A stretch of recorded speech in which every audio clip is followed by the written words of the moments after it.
Otorita Ibu Kota Nusantara (OIKN) membantah adanya kabar yang menyebutkan bahwa pembangunan Ibu Kota Nusantara (IKN) terhenti, dan para pekerja akan dipulangkan ke daerah asal masing-masing imbas dari adanya efisiensi anggaran.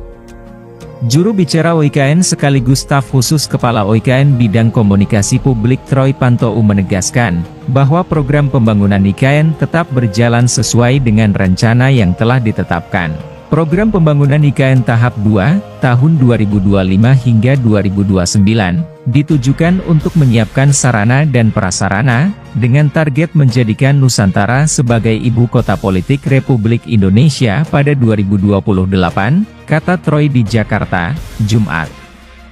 Troy mengungkapkan, program pembangunan IKN tahap kedua akan difokuskan untuk membangun ekosistem yudisial dan legislatif, serta infrastruktur pendukung lainnya. Ia merinci, pemerintah telah menetapkan kebutuhan anggaran untuk pembangunan IKN tahap kedua, dengan skema pembiayaan yang mencakup dari anggaran pendapatan dan belanja negara APBN sebesar Rp48,8 triliun, skema kerja sama pemerintah dan badan usaha KPBU sebesar Rp60,93 triliun, serta investasi swasta yang hingga Februari 2025 diproyeksikan telah mencapai Rp6,49 triliun. Sementara itu, Kepala OIKN Basuki Hadi Mulyono setelah bertemu dengan Presiden Prabowo Subianto beberapa hari yang lalu menyampaikan, bahwa pemerintah dalam hal ini Presiden akan terus melanjutkan pembangunan IKN secara bertahap, dengan beberapa perubahan desain yang diinginkan Presiden. Rekan-rekan sekalian,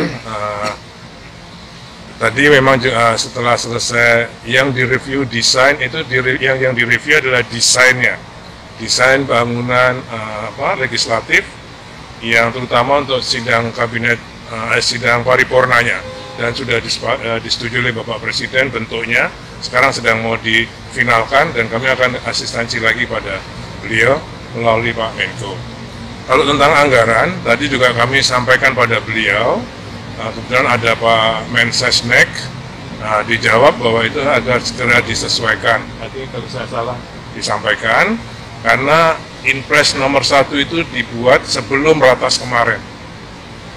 Ya, jadi Inpres nomor 1 tahun 2025 itu dibuat sebelum ratas IKN yang minggu 21 Januari.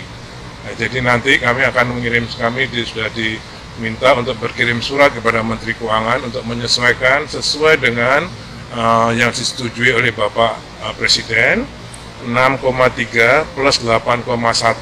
Ya. Tipe awal yang ada di kami adalah 6,3. Untuk memulai pekerjaan yudikatif dan legislatif dibutuhkan tambahan 8,1. Nah, itu besok akan segera kami mengirim surat pada Pak Bu Menteri Keuangan sesuai dengan arahan Bapak Presiden pada sore hari ini.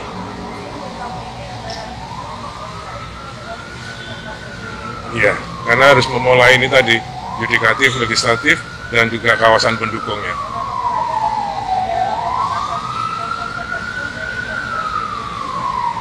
Saya kira kalau menurut persetujuan Pak Presiden, yaitu nanti Pak kan tembus surat itu akan saya tembuskan ke Pak Mensesnek, nanti beliau juga ikut mereview. Oke? Berarti itu nggak ada pemangkasan, berarti anggaran IKN ini nggak pernah pemangkasan yang kemarin itu ya? Ya, yang jelas sesuai dengan surat kami nanti, itu kami sesuai dengan notulen rapat ratas tanggal 21 Januari ini. Ini notulennya baru disiapkan oleh